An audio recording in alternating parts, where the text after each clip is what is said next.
Diet keto merupakan diet yang lagi tren saat ini karena sangat efektif untuk menurunkan berat badan dan juga mengatasi berbagai macam penyakit-penyakit kronis. Apalagi ditambah dengan melakukan intermittent fasting.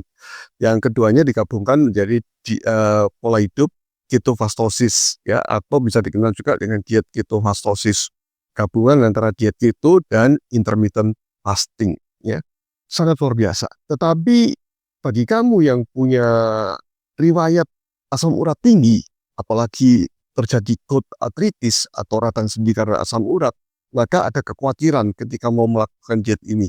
Karena lihat makanannya, waduh, boleh makan jeroan, boleh makan daging, makan telur banyak-banyak gak dibatasi, bisa makan seafood, ya, kepiting, udang, yang konon ini dilarang bagi orang-orang yang mengalami asam urat tinggi dan juga gout arthritis atau radang sendi karena asam urat. Lalu benarkah diet keto ini ditambah dengan intermittent fasting itu berbahaya bagi orang-orang yang mengalami kadar asam urat tinggi dan juga gout arthritis? Benarkah demikian? Opini saya Dr. Roy kali ini akan membahasnya dengan tema diet keto dan asam urat, musuh atau kawan, ya, atau teman kah?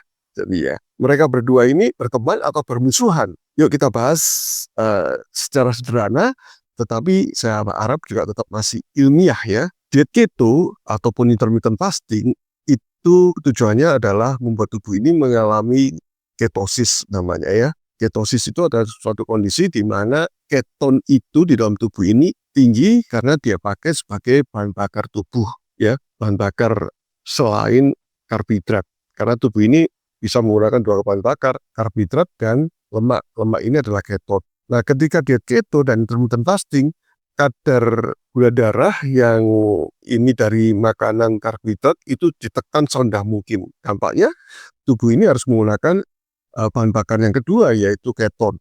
Nah, keton dihasilkan tinggi di dalam tubuh ini, ya, yang disebut sebagai ketosis tadi itu. Keton ini ketika di awal melakukan diet keto maupun intermittent fasting, maka tubuh ini masih belum pintar menggunakannya, ya, belum terbiasa. Karena itu keton yang banyak diproduksi di awal tadi itu, ini akan dibuang melalui ginjal. Nah, karena produksinya banyak, maka dibuang juga cukup banyak. Pembuangan asam urat juga melalui ginjal. Karena itu terjadi kompetisi, ya. Dan tubuh ternyata memprioritaskan membuang keton dibandingkan asam urat, ya. Ilustrasinya seperti lalu lintas di jalan tol yang mau keluar dari pintu tol antara kendaraan yang bernama keton dan kendaraan yang bernama asam urat. Oleh penjaganya di sana yang diprioritaskan adalah yang keton duluan.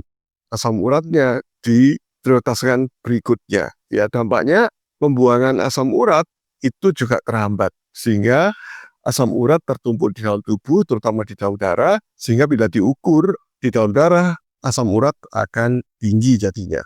Ya, itulah hubungan antara diet keto dan intermittent fasting terhadap dampaknya terhadap asam urat. Ya, di fase awal saja, ya kira-kira 2-3 minggu. Tetapi ketika tubuh sudah bisa beradaptasi menggunakan keton, maka asam urat ini pembuangannya juga sudah bisa diatur. Ginjal sudah bisa beradaptasi sehingga kedua-duanya bisa dibuang secara bersamaan. Dengan demikian, asam urat itu akan turun jadinya dan bahkan bisa lebih rendah daripada sebelum melakukan diet keto dan intermittent fasting. Ya, lebih baik jadinya.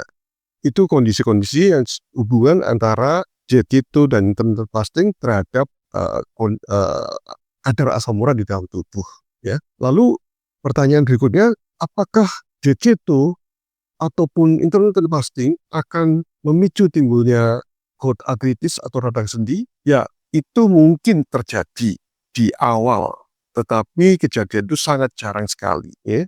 Dan ternyata dapat diantisipasi dengan beberapa hal yang bisa dilakukan di fase-fase awal ketika melakukan diet keto maupun intermittent fasting. Apa yang bisa dilakukan agar tidak terjadi masalah gout arthritis tadi itu, kambuhnya radang sendi ketika melakukan diet keto dan intermittent fasting, ya. Nah, ini yang saya bagikan. Yang pertama, kamu harus cukup minumnya, ya. Hidrasi namanya. Hidrasinya cukup, ya. Cukupi. Minum sebanyak-banyaknya ketika melakukan diet keto maupun intermittent fasting. Nah, pada waktu intermittent fasting kan puasa ya, puasanya masih boleh minum kok, minum air putih, teh hijau, maupun kopi ya. Perbanyak minum air putihnya ya. Supaya tadi tubuh ini bisa membuang keton maupun asam urat melalui ginjal ya. Kemudian yang kedua, cukupi elektrolit. Nah, pada saat diet keto maupun intermittent fasting, maka pembuangan elektrolit ini juga cukup banyak ya. Pada waktu melakukan dua hal tadi, diet keto dan intermittent fasting, tubuh ini sebenarnya lebih banyak membuang air ya. Terlebih lagi di awal-awal melakukan dua hal ini. Pembuangan air ini akan menyeret elektrolit kalium, natrium, magnesium akan terbuang. Nah, ini akan mempengaruhi metabolisme dari asam urat yang berisiko menimbulkan gout arthritis. Ketidakseimbangan elektrolit ini menyebabkan tubuh akan menjadi lebih asam. Dalam kondisi asam ini akan memicu timbulnya gout arthritis bagi kamu yang memang sudah pernah terkena gout arthritis itu. Ya, karena itu perlu cukupi elektrolitnya. Lalu yang ketiga adalah ini khusus kamu yang memang mengalami gout arthritis atau mengalami asam urat tinggi ya. Nah, yang pertama pada waktu awal sebaiknya juga hindari makan makanan yang mengandung purin yang tinggi. Makanan apa yang mengandung purin tinggi itu?